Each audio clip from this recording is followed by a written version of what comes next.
Bonjour les cancers et bienvenue pour votre guidance de la semaine du 17 au 23 juillet 2023.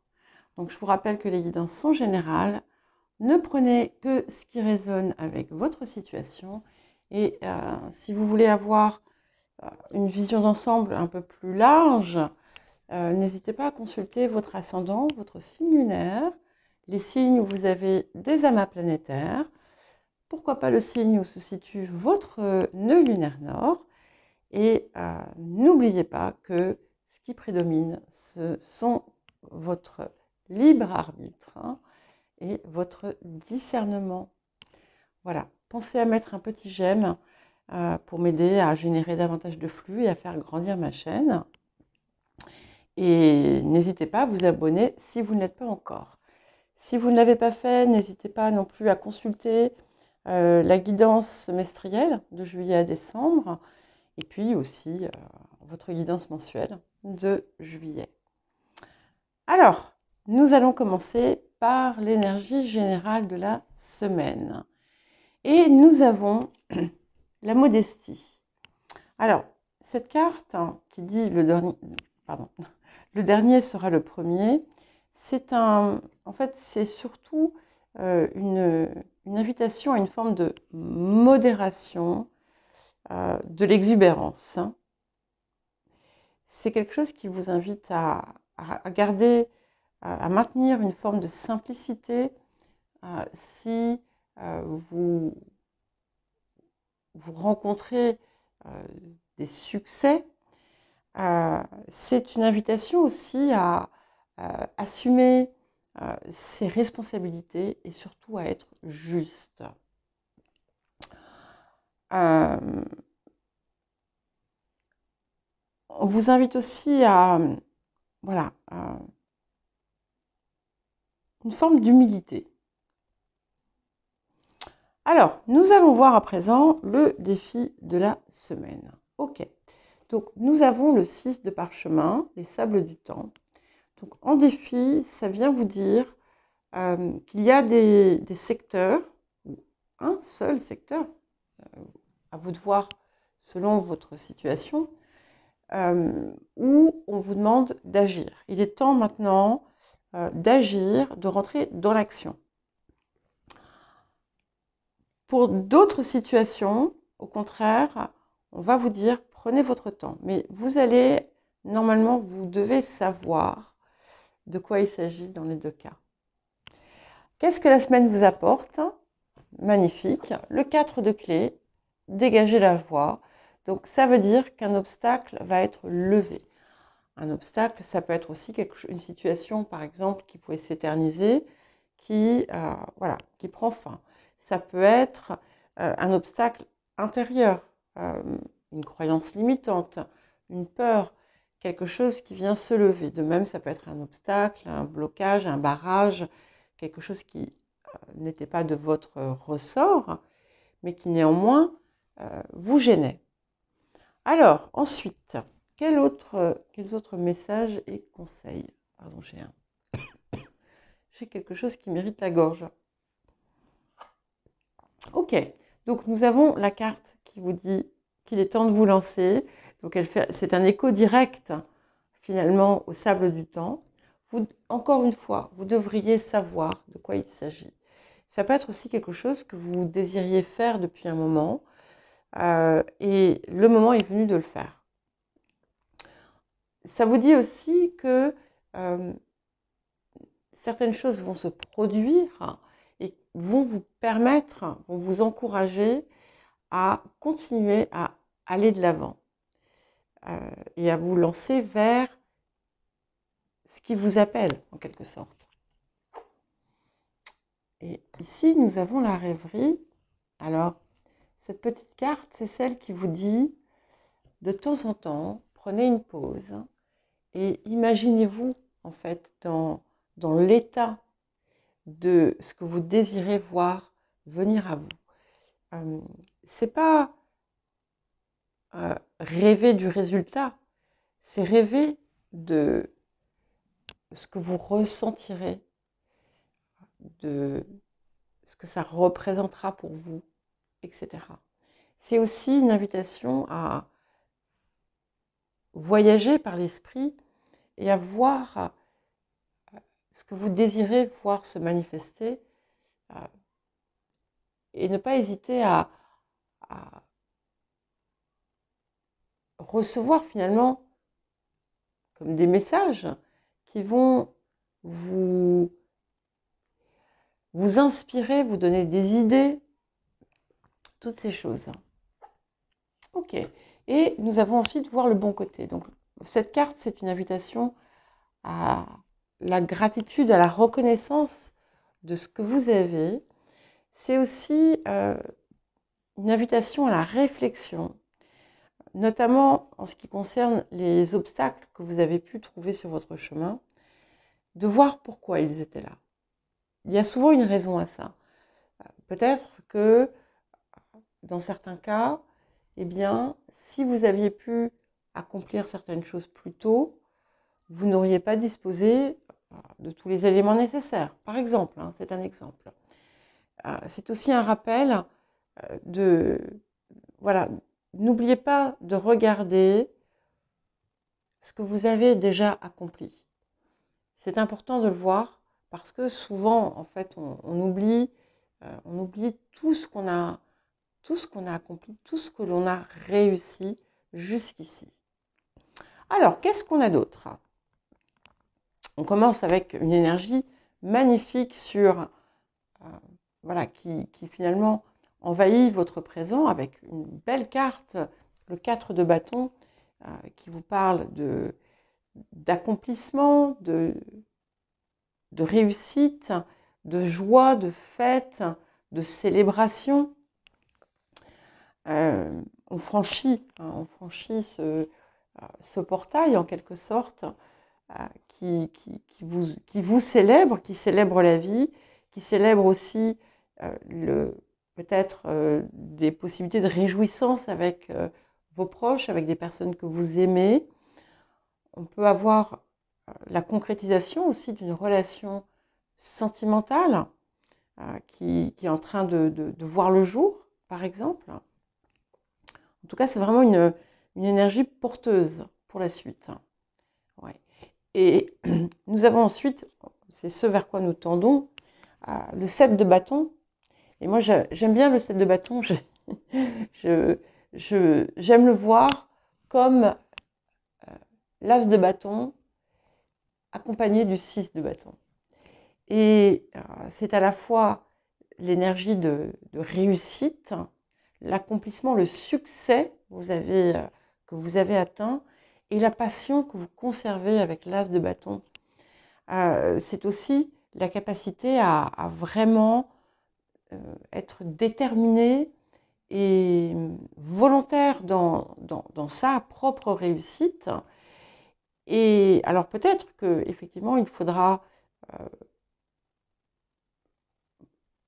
insister pour que certaines d'entre vous acceptent aussi non seulement votre réussite, mais ce que vous entreprenez. En tout cas, on a une très très belle détermination. Et si vous avez besoin de défendre un projet, vous saurez le faire. Alors, les énergies du passé nous ont amené le pendu. Et je trouve ça très intéressant parce que c'est un petit peu comme si vous étiez sorti d'une forme de contrôle dominateur à une forme de maîtrise maîtrisée, une forme de maîtrise assurée. Voilà. L'assurance a remplacé le besoin de contrôle. Il y a une capacité à lâcher prise peut-être aussi qui vous a permis de voir que finalement, en continuant à œuvrer ou à faire ce que vous désiriez sans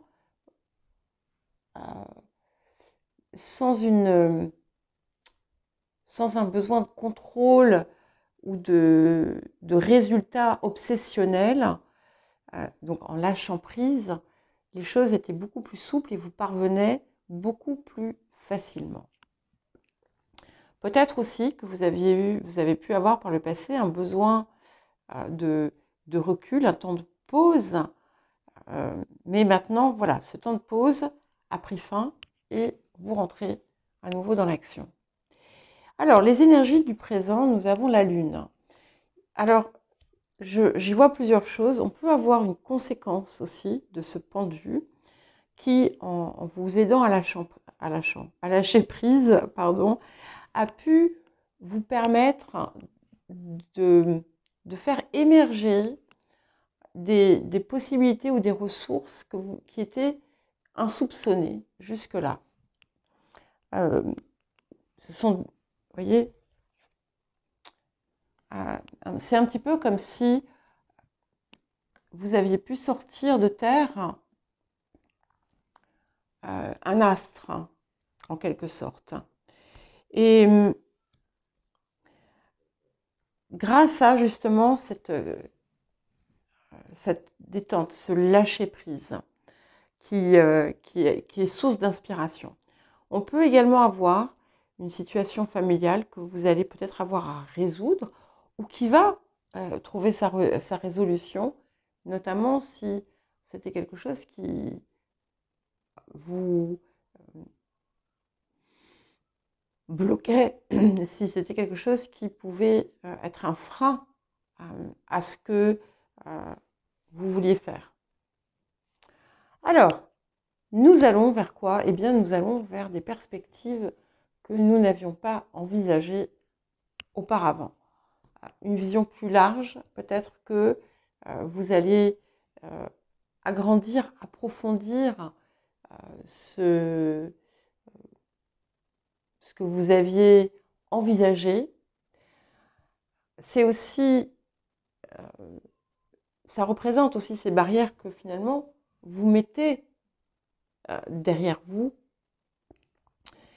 et des possibilités nouvelles, des partenariats nouveaux, des accords nouveaux, des contrats nouveaux, beaucoup de choses qui finalement vont vous permettre de voir l'avenir sous un jour très différent. Alors, c'est accompagné du 9 d'épée. Donc ici, ce 9 d'épée peut montrer quelque chose qu'il va falloir laisser derrière vous. Ça peut être aussi bien une relation qu'un lieu, qu'une situation, qu'un comportement, mais c'est quelque chose qui en fait vous tire vers le bas. C'est quelque chose que vous avez pu avoir du mal à relâcher et qui maintenant ne vous sert plus en fait. Vous croyez que ça fait peut-être encore partie de vous, mais non. Pour d'autres, il peut y avoir un événement un peu douloureux sur le plan familial qui va peut-être se produire, mais voilà, c'est quelque chose qui sera surmonté. Pour d'autres, ça peut être aussi une rupture qui s'impose et qui va vous permettre finalement d'aller vers quelque chose de beaucoup plus épanouissant. Oui, je ne vois pas quelque chose de dramatique ici, enfin je ne pense pas. Je pense que c'est plus quelque chose qui est de l'ordre d'une croyance ou de quelque chose dans lequel vous vous enfermez, comme si vous vous mettiez vous-même des barreaux. Parce que vous voyez, sur la carte qui vous représente, nous avons l'impératrice. Et l'impératrice est une carte créatrice, féconde, fertile s'il en est. Et vous êtes vraiment finalement dans ce rayonnement du 4 de bâton, avec une assurance nouvelle, une volonté de créatrice, réalisatrice et ouverte. Il y a quelque chose en vous qui s'est ouvert, côté cœur, enfin dans votre cœur. Et c'est intéressant parce que les énergies ambiante, finalement, nous parle de la reine de coupe. Alors, ça peut être une personne aimante, pardon, qui arrive dans votre vie ou qui prend une importance plus grande dans votre vie, une énergie de soutien, une énergie bienfaisante et aimante. Mais pour moi, je le vois un petit peu comme un autre versant de l'impératrice, celle qui a le cœur ici à ses pieds avec Vénus dedans. Et c'est comme une nouvelle ouverture du cœur, comme je vous disais. C'est un petit peu comme si autour de vous, il y avait une plus grande harmonie, une meilleure entente qui se produit. Et au niveau des émotions intérieures, nous avons le cavalier d'épée qui vous donne de l'ardeur, de la vigueur, de l'entrain, de l'énergie, du mouvement. Vous allez avoir envie que ça aille vite, que ça bouge, et vous allez faire bouger les choses. Ça peut aussi indiquer un conflit intérieur, mais que vous allez pouvoir, auquel vous allez pouvoir mettre fin. Et effectivement, on arrive à ce valet de bâton, donc avec une énergie beaucoup plus légère, délestée finalement de ses poids et des obstacles, en quelque sorte, ou du moins avec une perception différente. On peut avoir aussi des bonnes nouvelles qui vont venir et qui vont vous réjouir et vous donner envie de continuer à avancer avec une énergie joyeuse, une énergie presque enfantine, mais dans sa façon en fait de voir les choses. Et voilà, vous allez aussi vous donner les moyens d'apprécier ce que vous avez, d'apprécier ce que la période vous offre. Voilà pour vous les cancers. Eh bien, je vous souhaite une très jolie semaine et je vous dis à bientôt.